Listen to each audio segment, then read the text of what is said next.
নরম পাকের কালাকাঁদ মিষ্টি রেসিপি আজকে শেয়ার করব। তো নমস্কার সবাইকে, আবারও একটা নতুন স্বাদের রেসিপির সাথে আমার রান্নাঘরে আপনাদের স্বাগত জানাই। দেখতেই পাচ্ছেন কত সুন্দর হয়েছে এই নরম পাকের কালাকাঁদ মিষ্টি। চলুন ঝটপট করে রেসিপিটা শুরু করি। এখানে আমি দুধ নিয়ে নিয়েছি প্রায় 2 কিলোর মতো। দুধটাকে ভালো করে ফুটিয়ে নেবো। এবার দুধটা যখন ভালো মতো ফুটে যাবে তখন এতে একটু ভিনেগার আর জল মেশানো একটু একটু করে দিয়ে এটাকে ছানাটা কাটিয়ে নেবো। মানে 2 টেবিল চামচ দিয়েছি ভিনেগার আর 2 টেবিল চামচ জল দিয়ে ছানাটা এবার কাটিয়ে নেবো। ছানাটা ভালো মতো কেটে গেছে। দুধটা অবশ্য ভালো হওয়া দরকার। ফুল ফ্যাট দুধ নেবেন বা গরুর দুধ নেবেন, তবেই এই মিষ্টিটা ভালো তৈরি হবে। এবার ছানা থেকে জলটা ছেঁকে নেব। ছানাটা ছেঁকে নিয়েছি জলটা।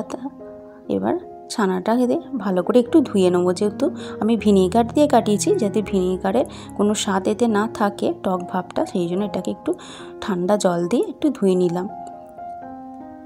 এটাকে জল ঝরতে দিয়েছিলাম, তো জল ঝরানো হয়ে গেছে। ছানাটা ভালো মতো জল ঝরে গেছে আমার। এবার এটাকে একটা থালার মধ্যে নিয়ে নেব। তো একটা থালার মধ্যে আমি নিয়ে নিয়েছি। এবার এতে দেবো আমি এখানে 60 গ্রামের কাছাকাছি চিনি।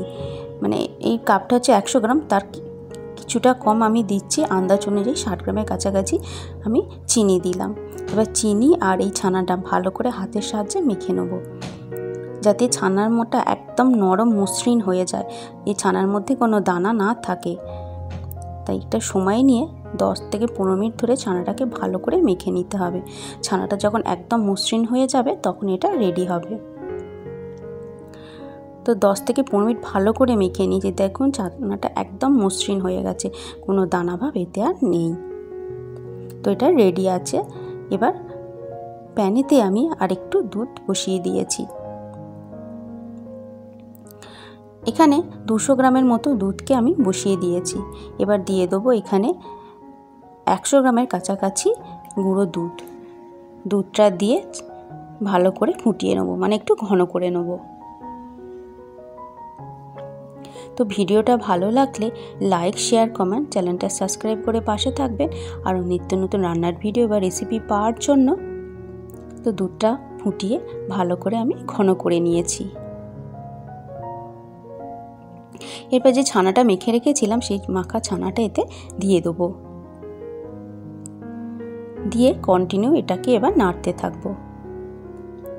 দুধের সাথে ছানাটা ভালো করে একটু মিশিয়ে নেবো। এবার গ্যাসের ফ্লেমটা কম করে রেখে এবার এটাকে রেডি করব।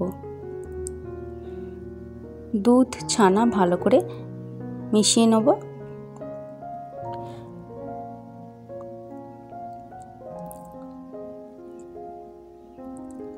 তো এটাকে ভালো করে এবার আমি মিশিয়ে নিচ্ছি। গ্যাসের ফ্লেমটা কিন্তু আমার কমই আছে, এটা হাই করা যাবে না। তো এইভাবেই কমিয়ে, গ্যাসের ফ্লেমটা কমিয়ে এটাকে নেড়ে নেড়ে একদম শুকনো করে নেব। এটা সময় দিয়ে করতে হবে, প্রায় 10 থেকে 15 মিনিট সময় লাগে। প্রায় 15 মিনিট পর আমি ফিরে এসেছি। এটা শুকনো হয়ে গেছে একদম। তো এর থেকে বেশি শুকনো করলে এটা একটু কড়া হয়ে যাবে। আমি যেহেতু নরম পাকের কালাকাঁদ মিষ্টি তৈরি করব, তাই এটা একদম পারফেক্ট আছে। এর বেশি আর এটাকে আর নাড়বো না। তো এটাকে এবার গ্যাসটা বন্ধ করে দেবো। আমি একটা কেক টিন নিয়েছি তাতে একটুখানি ঘি ব্রাশ করে, আপনার চাইলে কোনো থালার মধ্যেও করে নিতে পারেন।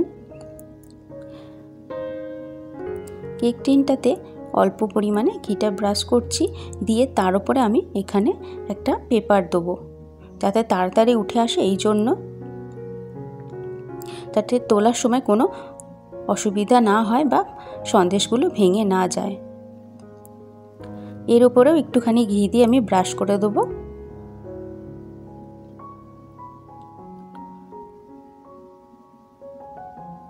এরপর যে ছানাটা রেডি করে রেখেছিলাম সেটা এরপর দিয়ে দেবো। গরম অবস্থাতে এটা দিতে হবে, ঠান্ডা হয়ে গেলে এটা জমে যাবে। তাই গরম অবস্থাতে এটা দিয়ে আমি সেট করে নিচ্ছি। ভালো মতো এক সাইডে আমি স্প্যাচুলার সাহায্যে সেট করে নিলাম।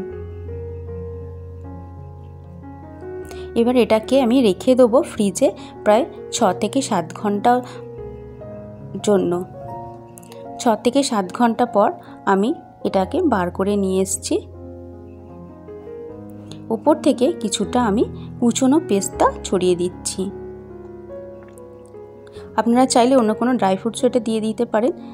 পেস্তাগুলো দিয়ে একটু হাতের সাহায্যে প্রেস করে দিচ্ছি যাতে ভালো মতো বসে যায়। এরপর আমি এটাকে কাটবো। ভিডিওটা কেমন লাগলো অবশ্যই কমেন্ট করে জানাবেন। যদি ভালো লেগে থাকে তো লাইক, শেয়ার, কমেন্ট, চ্যানেলটা সাবস্ক্রাইব করবেন, পাশে থাকবেন। আর নতুন বন্ধুরা যারা ভিডিওটা দেখছেন চ্যানেলটা অবশ্যই সাবস্ক্রাইব করবেন। আর নিত্য নতুন রান্নার ভিডিও বা রেসিপি পাওয়ার জন্য পাশে থাকা বেল আইকনটা অবশ্যই প্রেস করবেন। আমি যখনই কোনো নতুন ভিডিওর আপলোড দেবো আপনাদের কাছে নোটিফিকেশন চলে যায়। তো একটা কেটে বার করে দেখাচ্ছি। দেখুন কত সুন্দর তৈরি হয়েছে আমাদের নরম পাকের এই কালাকাঁদ মিষ্টি।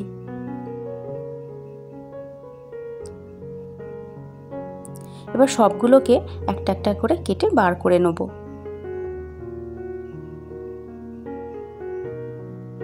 প্রত্যেকটা একদম পারফেক্ট তৈরি হয়েছে। তো রেডি আমাদের নরম পাকের কালাকাঁদ মিষ্টি। ভিডিওটা ভালো লাগলে লাইক, শেয়ার, কমেন্ট, চ্যানেলটা সাবস্ক্রাইব করবেন। আর ভিডিওটা দেখার জন্য অসংখ্য ধন্যবাদ। সবাই ভালো থাকবেন, সুস্থ থাকবেন আর আমার সাথে থাকবেন। আমি একটা কেটে দেখাচ্ছি। দেখুন দেখতে যতটা সুন্দর তার স্বাদটা ততটাই সুন্দর হয়েছিল।